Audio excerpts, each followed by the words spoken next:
লা লিগার ম্যাচে রিয়াল সোসিয়েদাদের বিপক্ষে ২ পেনাল্টি জিতালো রিয়াল মাদ্রিদকে। রিয়াল সোসিয়েদাদের মাঠে প্রতিপক্ষের চাপ সামলে ভিনিসিয়াস জুনিয়র ও কিলিয়ান এমবাপ্পের গোলে জয় পেয়েছে লস ব্লাঙ্কোসরা। নিজেদের আঙিনায় রিয়াল মাদ্রিদকে কঠিন চ্যালেঞ্জ জানিয়েছে রিয়াল সোসিয়েদাদ। শুধু গোলটাই পেল না তারা, দলের সামনে ৩ বার বাধা হয়ে দাঁড়িয়েছে ক্রসবার।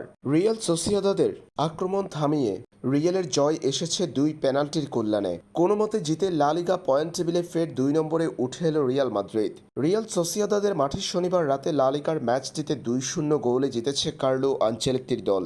দ্বিতীয়ার্ধে পেনাল্টি থেকে গোল করে দলের জয় নিশ্চিত করেছেন আক্রমণ ভাগের ২ তারকা ভিনিসিয়াস জুনিয়র ও কিলিয়ান এমবাপ্পে। এদিন প্রথমার্ধের খেলা ছিল গোলশূন্য ড্র। পুরো ম্যাচের ৫২% বল দখলে রাখা রিয়াল প্রথমার্ধে পায়নি কোনো গোলের দেখা। দ্বিতীয়ার্ধে ৫৮তম মিনিটে ভিনিসিয়াস জুনিয়রের সফল স্পট কিক থেকে এগিয়ে যায় রিয়াল মাদ্রিদ।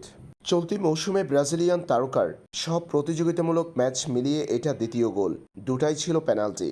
এরপর ম্যাচের ৭৫তম মিনিটে ভিনিসিয়াস জুনিয়র বক্সের ভিতরে ফাউলের শিকার হলে পেনাল্টির বাঁশি বাজায় রেফারি, আর ভিনিস সেই পেনাল্টি ছেড়ে দেন কিলিয়ান এমবাপ্পেকে। আর ৭৫তম মিনিটে সফল স্পট কিক থেকে গোল করে দলের ২-০ গোলের জয় নিশ্চিত করেন এমবাপ্পে।